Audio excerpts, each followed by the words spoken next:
Un viaje sin distancia, por Robert Schoch. Al día siguiente, Bill llamó a Judy para decirle que Helen había recibido un nombre la noche anterior. Sin preguntar nada, le había venido la imagen de una puerta de hierro forjado en una placa sobre ella.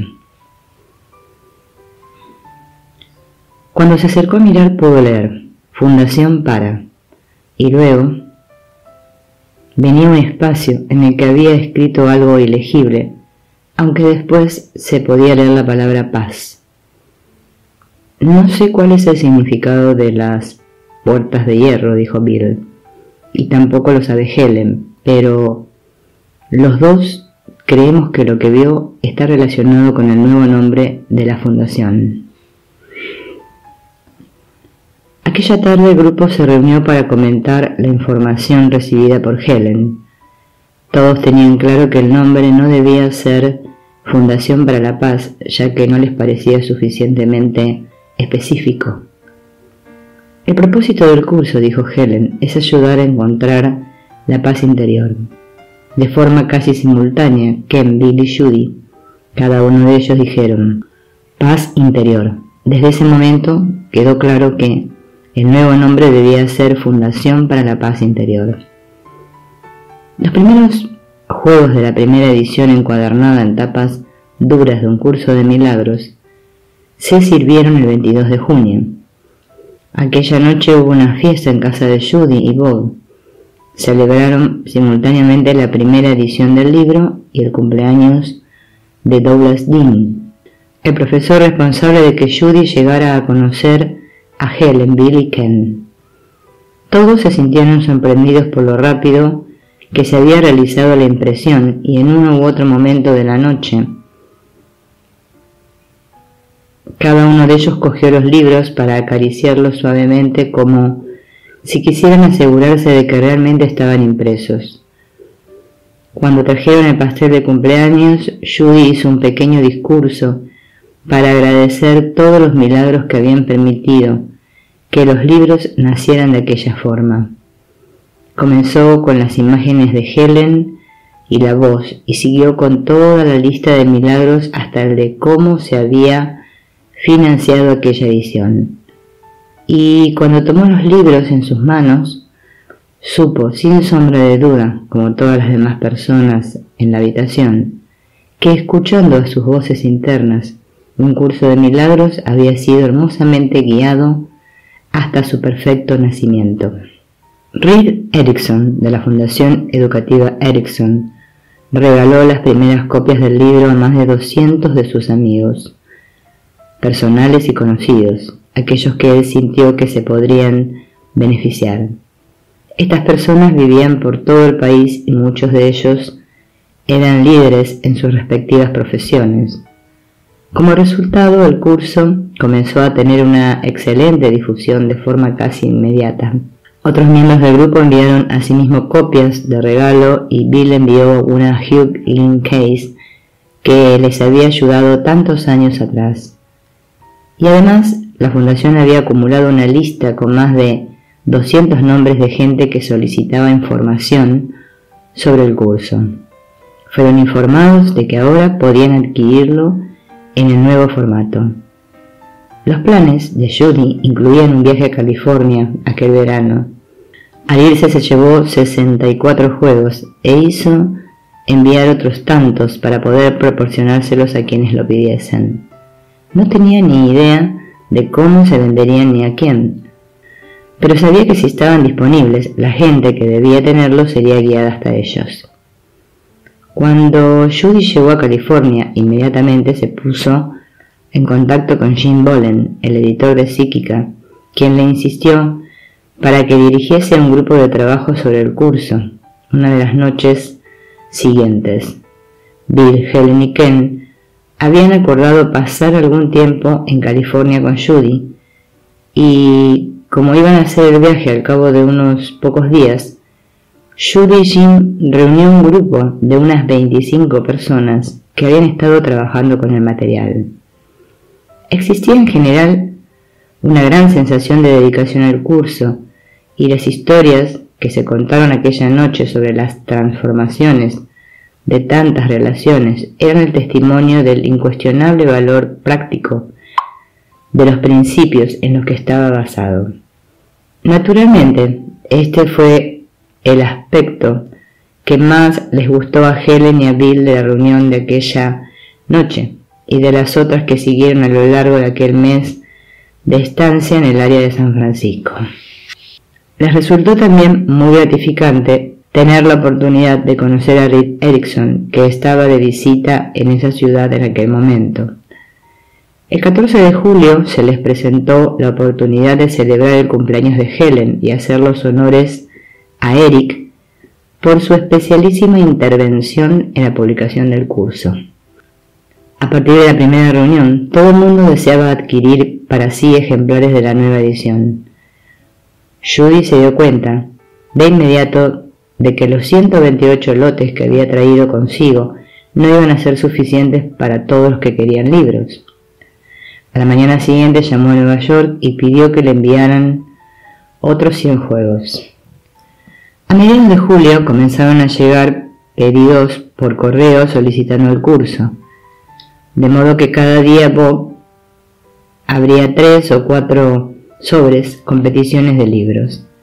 Entonces se autoproclamó presidente del Departamento de Atención Postal de la Fundación, lo que significaba que cada día cuando llegaba a casa después de trabajar todo el día en la agencia de inversiones, abría el correo, escribía las etiquetas de envío y las fichas para el archivo y mandaba las primeras a Long Island, que era el lugar donde estaban almacenados los libros y desde donde se enviaban. A Bob le resultaba desconcertante comprobar que gente de zonas donde el curso no había sido introducido pudiera haber oído hablar de los libros con tanta rapidez. Durante las primeras 6 semanas llegaron encargos desde 23 estados, entre los que se encontraban Florida, Texas, Louisiana, Minnesota y Washington, y también desde algunas localidades de Canadá.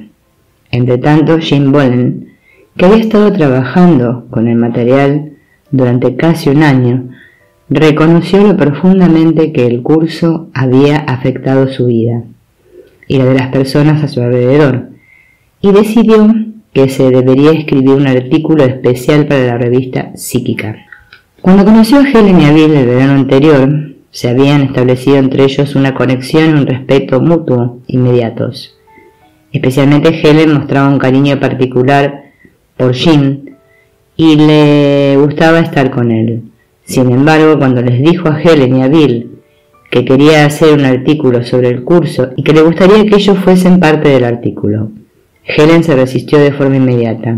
Bill reconoció que ella reaccionaba así debido al miedo, pero tuvo que reconocer que él tampoco tenía una sensación muy positiva hacia aquella idea. Judy, por otro lado, sentía que los lectores de Jim eran justo el tipo de gente a la que le interesaría mucho leer sobre el curso. Así que hicieron lo que el curso pide que se haga constantemente. Se sentaron en silencio y preguntaron a su ser interno si debería hacerse el artículo. Para sorpresa de Judy, su propia respuesta fue no. Y sin preguntar siquiera supo que los demás habían recibido la misma contestación. A Judy no le gustó aquella respuesta porque Jim era su amigo, y su mente lógica le decía que debía tener el artículo para su revista Psíquica. Sugirió a los demás que sería bueno volver a preguntar, solo que esta vez preguntarían por qué el artículo no debía escribirse. La respuesta fue clara y Helen la expresó de forma concisa. He oído que el curso no debe ser asociado de forma alguna con lo psíquico, dijo. Su impulso es espiritual, metafísico y psicológico y no debe confundirse con lo psíquico. La claridad del mensaje no dejaba lugar a dudas y aunque tanto Judy como Jim se sentían decepcionados, ambos sabían que la respuesta recibida era correcta. A lo largo de las 5 semanas siguientes, Judy fue invitada a hablar sobre el curso en una serie de reuniones en la zona de la bahía de San Francisco. Las solicitudes provenían de grupos de educación para adultos, grupos de psicología, organizaciones espirituales o de estudiantes del curso que habían formado sus propios grupos de estudio. En todas estas charlas, al igual que en las organizadas por Jim Bolen a principios del verano, destacaban la dedicación y la firmeza de propósito de una forma que Judy nunca había visto antes cuando daba conferencias sobre temas relacionados con parapsicología. Cuando Judy regresó a Nueva York a finales de agosto, casi 400 juegos de libros habían sido pedidos por correo. Llegaban 3 o 4 solicitudes diarias y aunque seguían llegando más de California, donde Judy, Billy, Helen y Ken habían estado aquel verano, era evidente que la información se estaba extendiendo por todo el país de boca en boca. Por ejemplo, llegaba una orden de envío de una ciudad de Oregón y a las pocas semanas comenzaba a llegar más desde la misma ciudad. Entre tanto, comenzaron a surgir espontáneamente grupos de estudio sobre un curso de milagros en muchos puntos del país como Nueva York, Long Island, Chapel Hill, Houston, Washington D.C., Chicago y en el norte y sur de California. En estos grupos, los estudiantes se reunían para compartir experiencias y ayudarse mutuamente a aprender a vivir según los principios del curso. En aquel tiempo, Judy recibió invitaciones de diversos grupos de Nueva York para introducirlo. Cada vez que recibía una invitación, preguntaba a Billy y a Helen si querían acompañarle y cada vez obtenía de ambos el mismo previsible no, gracias, por respuesta. Sin embargo, en noviembre, cuando pidieron a Judy que diera una charla sobre el curso en el Club de Parapsicología de las Naciones Unidas, Bill finalmente decidió ir con ella. No le importaba mientras se tratara de un grupo reducido de gente, ya que no creía que ningún miembro de la ONU tuviera algo que ver con el hospital en el que trabajaba. En aquel mismo mes, Bill recibió una llamada de Hugh Lynn Case agradeciéndole mucho los ejemplares que había recibido como regalo y le dijo que creía que realmente era uno de los documentos metafísicos más importantes que conocía. Continuó diciendo que a la librería de la Asociación para la Investigación y la Iluminación le gustaría poner los libros a la venta y pidió a Bill si podía encargarse de que fueran enviados en depósito 10 lotes de libros a Virginia Beach. Esta fue la primera librería en la que un curso de milagros se puso a la venta. Para Bob, uno de los aspectos más satisfactorios del cargo de presidente del departamento de correos en la fundación era el de leer y contestar el continuo flujo de cartas de todos aquellos a quienes el trabajo con el curso había afectado profundamente. Llegaban cartas de gentes procedentes de cualquier tipo de fe o tradición, quienes en su mayoría relataban cómo aplicando los principios del curso, diversas relaciones inarmónicas habían comenzado a sanar. Muchas de las cartas hacían referencia a los milagros ocurridos cuando quienes las escribían comenzaron a aplicar los principios del curso, milagros que les ayudaron a cambiar radicalmente la dirección de sus vidas, milagros que siempre tenían como base la percepción recientemente adquirida de que el amor está siempre presente.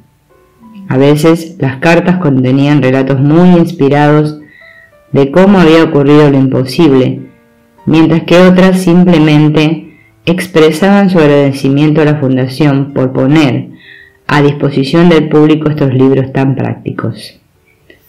Las cartas comenzaron a llegar a finales de otoño de 1976 y hasta el día de hoy continúan llegando regularmente. Mientras Bob tomaba a su cargo el trabajo administrativo, Judy pasaba mucho tiempo viendo a gente que había oído hablar de un curso de milagros y que quería saber algo más sobre él. aunque recibía solicitudes de personas con todo tipo de formación, las más habituales eran de educadores, psicólogos y gente orientada espiritualmente. Estas personas no solo estaban interesadas en los libros para sí mismas, sino también en relación con sus prácticas profesionales.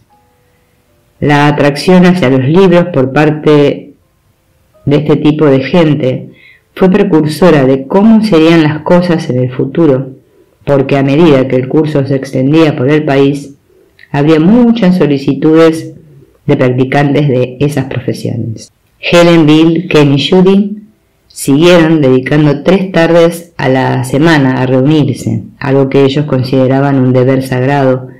Uno de los temas que trataban con regularidad era el miedo de Helen a que alguien del hospital se enterase de lo que había hecho, porque a pesar de saber muy bien lo que decían las lecciones del curso, incluida la 48, en la que se afirma que no hay nada que temer, seguía sintiéndose muy amenazada por la idea de que alguien lo descubriera. De hecho, el que fuera cada día al hospital y funcionara de forma muy productiva a pesar de sus miedos, era un mérito de su capacidad profesional.